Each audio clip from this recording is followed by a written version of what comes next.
G'day, Geoff Lewis here from Seriously Series, and welcome to the next part of our Edge of the Earth series, where we explore the wonderful island of Tasmania. In this episode, we're going to be exploring the East Coast, but we're going to be doing it with a little bit of a twist. We're actually going to be travelling up the actual East Coast of Tasmania on as many backtracks and trails as we can possibly find. Along the way, we're going to be uncovering some really interesting things. We're going to be looking at the impact that convicts had on actually forming Tasmania as a colony. We're going to be looking at how a Japanese submarine actually surfaced here in Tasmania. And we're also going to be looking at how Tasmania formed to be this unique island we have here today. Obviously, Landy tips and tricks along the way and a heck of a lot more. So if this sounds like an adventure that's of interest to you, then you know what to do. Stay tuned.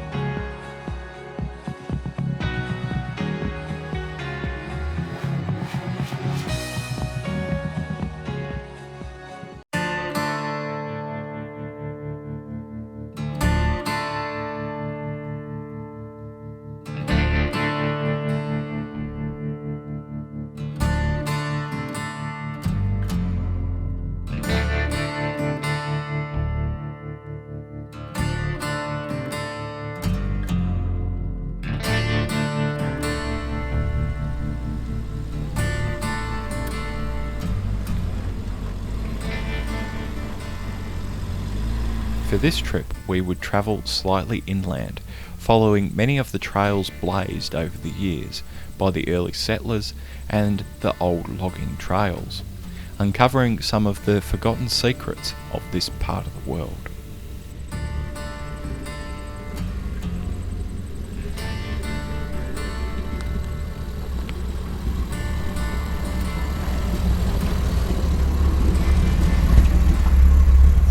In this episode, we would be travelling with some good friends in their fellow Rover vehicles, the tried and tested, camouflage and almost invisible Land Rover Perentie, with Will at the helm. With George in his 1984 Range Rover, providing a certain style and class to the trip.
So we're here on the Swanston track, and we haven't been able to find out much history about the track itself, but we presume it's a bit of an old horse and cart trail. But we found the remains of an old hut here, and though the hut itself is really fascinating, the rocks that they've actually used to make the chimney is really interesting too. The rock that I've got here is known as dolerite, and this is really common in this part of the world. And it actually shows us a really interesting glimpse into the formation of both Tasmania, Australia, and the continents that we see today on the global map. Probably about 200 million years ago, if you had a map of the world, it would look very different, as Tasmania, Antarctica, and Australia were all joined as one, along with South America and a number of other pieces of continental crust too. And this formed a large landmass known as Gondwana. Around about 180 million years ago, things started to change. There was a big force of magma coming up from in the earth, and this caused a number of intrusions to occur within the continental crust, acting almost like a wedge. And the rock in question was dolerite. Over millions of years, this caused the continent of Gondwana to actually break up and split apart. And this caused, obviously, Antarctica to head south, Australia and Tasmania to head north. But one of the interesting things about Tasmania is that much of the flora that used to exist on the continent of Antarctica can still be found here today. And scientists and all the rest have been able to link the two common elements, or the two common flora species between these two continents by using the fossil record in Antarctica and obviously the living species that exist here today. But anyway, we'll nip over here and have a quick look at this hut because we can date something a little bit more recent.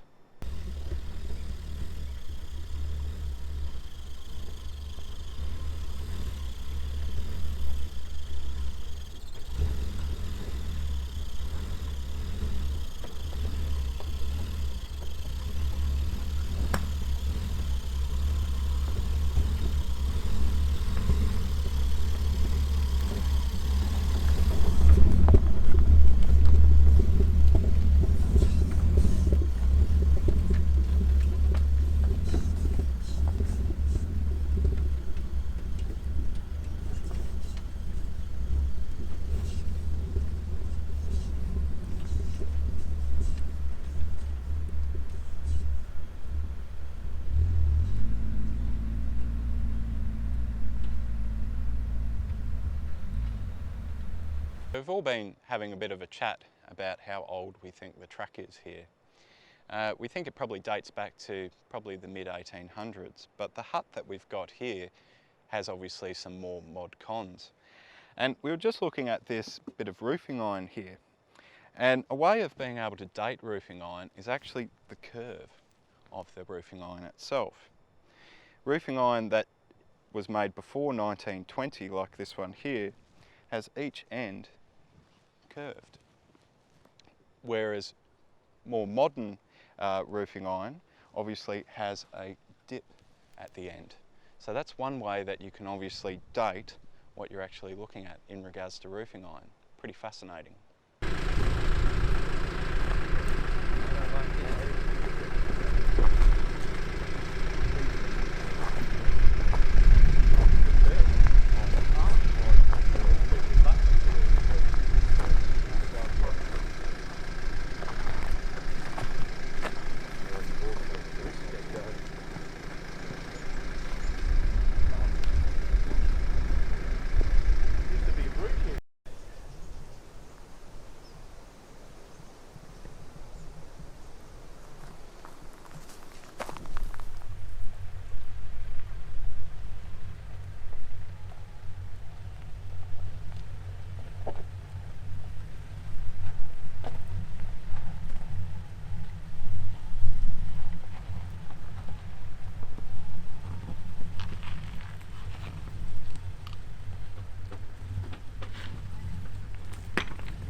Okay, ready when you are, Will.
Yeah, so they'd bore a hole, put a steel pin in and put molten lead around to keep it in there.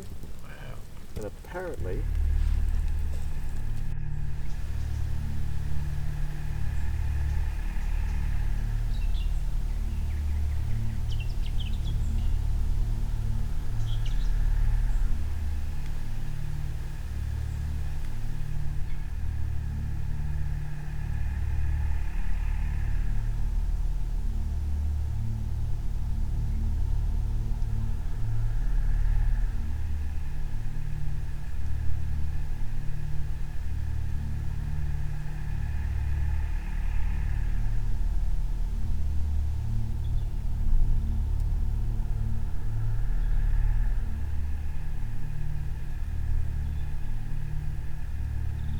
So we're a little bit further up the track and we've actually gone off the Swanston track. We've headed along a trail called the M Road and we've ended up here at a fascinating place known as Longmarsh Dam. This obviously was quite the settlement back in its day, and in 1843 I believe they started construction of a dam just down in the valley. This is obviously the township that we see here. Now these wonderful bits of stonework were actually constructed by obviously stonemasons, but convicts. And just for our international viewers who aren't aware of this, back in the 1800s, if you got in trouble with the law for nicking as much as a loaf of bread, you could get put on a ship, sent halfway around the world to what was known then as Van Diemen's Land, which is now Tasmania, and you'd be sent out to a place like this. However, after 12 months of trying to construct the dam down in the valley to provide water to the Midlands of Tasmania, it all was over. The reason being is legislation went through in Parliament which meant that the humble convict had to earn a wage, and this just blew the budgets way out of proportion. But anyway, it means we've got interesting ruins here today, and once again it's amazing what you can find in the bush.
the back of... Oh, at the back of Houston. That's just past Fish.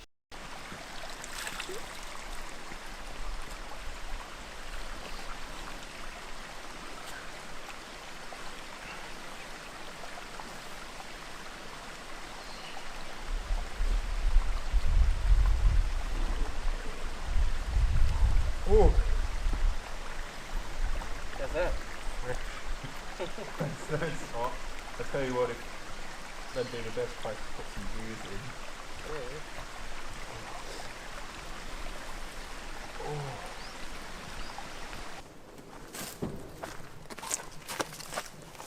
So we've just had the terminal for the positive cable or wire that goes from the positive terminal of the battery to the starter motor come loose. So we've just had to do a bit of a roadside job. Luckily Damon's got a good toolkit and we've been able to fit a new eyelet on there. Wrong size, but it'll be... Wrong size, but it'll better be than nothing, hey? Better than push starting. Yeah.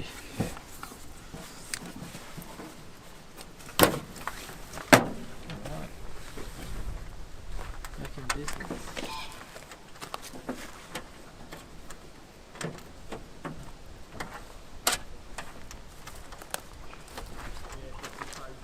Do the honours.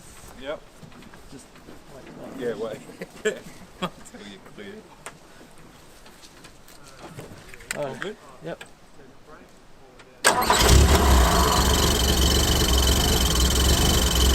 Easy fix.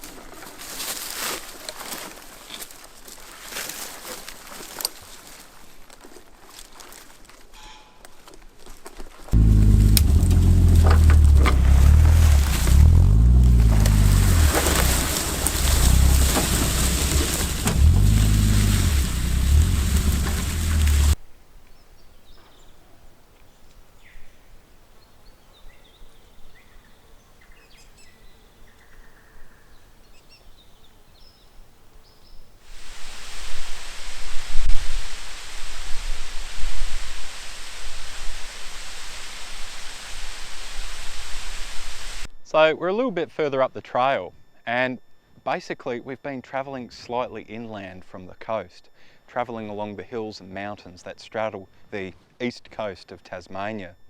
But here's a great vantage point. We can obviously see the bay down beneath us here, which is known as Great Oyster Bay. And as we can see from the wonderful mountains around it, it's a very sheltered bay. But it's obviously not that sheltered when it comes to southerly winds that come straight off the Southern Ocean. This was a fact that proved very useful in 1942. In 1942, the Japanese were at the height of their imperial expansion in Southeast Asia. And in March of 1942, a I-25 submarine surfaced in this very bay under the cover of darkness. But it had a special cargo. Fitted to the front of the submarine on its deck was in fact a hangar. And in there, in 12 different components and parts, was a Glenn aircraft, which is actually a reconnaissance aircraft.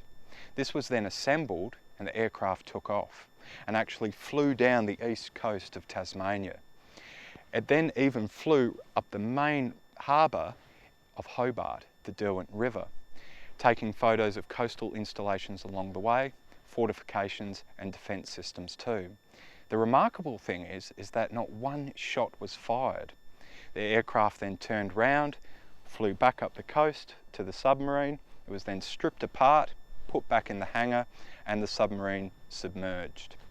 It then popped up again in New Zealand and then did the same thing and actually took reconnaissance photos of, I believe, Auckland and Wellington.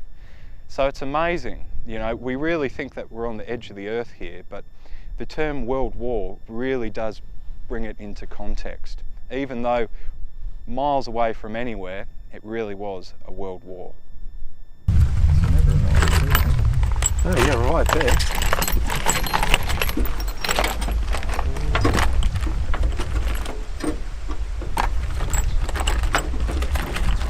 once again we've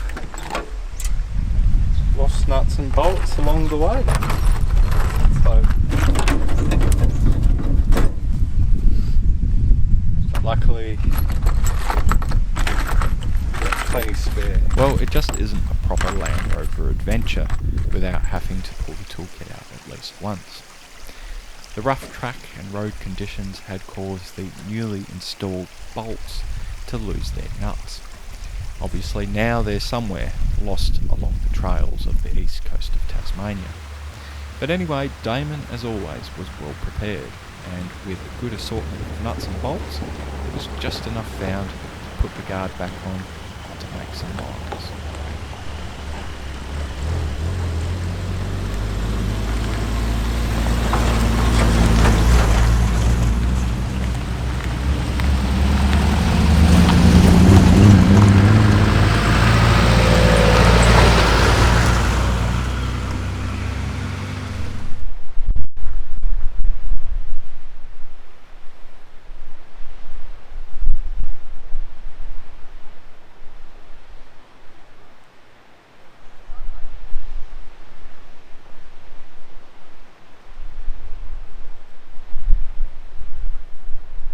Well, sadly we're out of time, and this marks the end of the trip, or the end of this part of Edge of the Earth.